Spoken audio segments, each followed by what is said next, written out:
The product of two rational number is always rational number. Inverse के बारे में कुछ जान लेते हैं।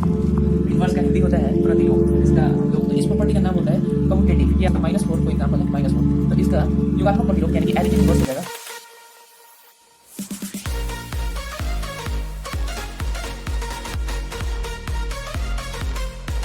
हेलो बच्चों, स्टार्ट करते हैं आज का नया वीडियो।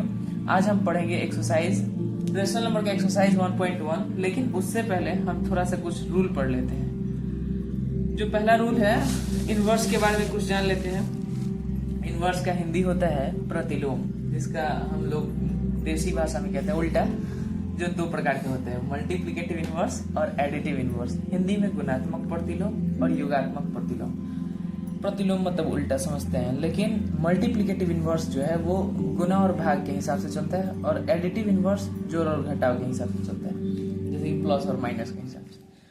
तो जैसे हम एक एग्जांपल ले लें, दो कोई भी नंबर है जैसे कि 3, तो ये न्यूमरेटर में माना जाता है। उसका डिनोमिनेटर क्या लेंगे?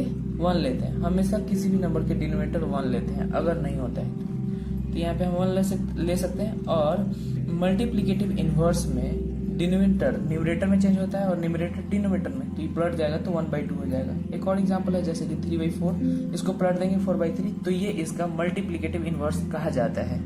ऐसे ही हम दूसरा समझते हैं योगात्मक प्रतिलोम, हिंदी में कहते हैं। योगात्मक मतलब कि प्लस और माइनस के हिसाब से चेंज होगा ये, जैसे कि -4 कोई एग्जाम्पल है -4, तो इसका योगात्मक प्रतिलोम यानी कि एडिटिव इनवर्स हो जाएगा प्लस में 4। जैसे हमारे पास एक नंबर है 2/4, तो इसका हो जाएगा -2/4। इसमें कोई पलटना नहीं है, ऊपर नीचे नहीं करना है, प्लस और माइनस के हिसाब से चेंज होगा। प्लस में दिया है तो -2/4 हो जाएगा। कुछ एग्जाम्पल सॉल्व करके देख लेते हैं। जैसे कि मल्टीप्लिकेटिव इनवर्स में कुछ एग्जाम्पल है 1, तो 1 का मल्टीप्लिकेटिव इनवर्स क्या हो जाएगा? 1/1 यानी कि 1 ही होगा, कोई फर्क नहीं पड़ेगा। लेकिन -3/4 का पलट के अगर हम करेंगे, जैसे कि डिनोमिनेटर न्यूमरेटर में जाएगा और न्यूमरेटर डिनोमिनेटर में, तो 4/-3 हो जाएगा। अगला है 2/4, 2/4 को 4/2 लिख सकते हैं, -6 को 1/-6 लिख सकते हैं। एडिटिव इनवर्स की अगर बात करें तो 1 का हो जाएगा प्लस माइनस से चेंज करना है, तो 1 का हो जाएगा -1, -3/4 का +3/4, -6 का +6, 2/4 का -2/4, बस प्लस माइनस में चेंज करना है एडिटिव इनवर्स में। और मल्टीप्लिकेटिव इनवर्स में न्यूमरेटर डिनोमिनेटर को पलटा जाता है, यानी जो डिवाइड में है वो मल्टीप्लाई में जाता है और मल्टीप्लाई डिवाइड में आ जाता है। चलो अब शुरू करते हैं एक्सरसाइज 1.1 रेशनल नंबर का। जो पहला क्वेश्चन कह रहा है, name the property under the multiplication. जैसा कि पहला क्वेश्चन में है कि -4/5 × 1 इक्वल टू 1 × -4/5 इक्वल टू -4/5। जैसे ये कहना चाहता है, इसमें प्रॉपर्टी को पहचान के और उसका नाम लिखना है। ये कहना चाहता है कि अगर हम a को 1 से मल्टीप्लाई करें और अगर 1 में a का मल्टीप्लाई करें, यानी कि a को 1 से करें या फिर 1 में a का करें, तो a ही आने वाला है। तो इस प्रॉपर्टी का नाम हम ये लिख देंगे। ये क्वेश्चन ये कहना चाहता है कि एक से किसी भी चीज का गुना करो या किसी चीज में 1 का गुना करो, आने वाला है वो किसी चीज ही, ठीक है। तो इसको हम लिखेंगे 1 इज द मल्टीप्लिकेटिव आइडेंटिटी। ये हो जाएगा हमारा पहला। दूसरा क्वेश्चन है -13/17 इंटू हो रहा है -2/7 से, इक्वल टू में लिखा है -2/7 इंटू -13/17। ये देख के आपको कोई प्रॉपर्टी याद आ रही है क्या?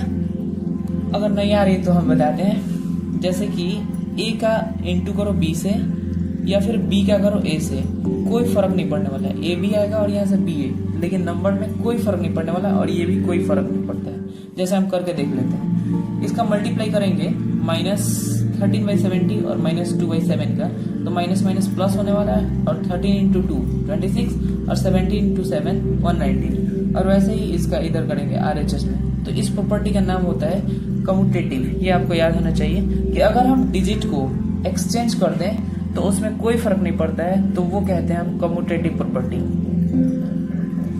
तीसरा जो क्वेश्चन है वो ये कह रहा है -19/29 इंटू हो रहा है 29/-19। ये कुछ याद आ रहा है आपको? किसी भी नंबर को अभी जस्ट पढ़ाया है, इनवर्स है ये, मल्टीप्लिकेटिव इनवर्स याद है, -19/29 है, और इसी के मल्टीप्लिकेटिव इनवर्स से मल्टीप्लाई हो रहा है 29/-19। तो जब हम किसी भी नंबर के मल्टीप्लिकेटिव इनवर्स से मल्टीप्लाई करते हैं तो 1 आता है। जैसे कि -19/29 और इंटू है 29/-19, तो ये इससे कट जाएगा, ये इससे कट जाएगा, 1 आ जाएगा। तो इस प्रॉपर्टी का नाम लिख देंगे मल्टीप्लिकेटिव इनवर्स। नेक्स्ट क्वेश्चन, दूसरा जो क्वेश्चन कह रहा है कि tell what property allow you to compute this, मतलब कि आप किस प्रॉपर्टी का यूज करेंगे इसको कंप्यूट करने के लिए, यानी कि सॉल्व करने के लिए। लिखा है question 1/3 into 6 into 4/3 as 1/3 into 6 into 4/3।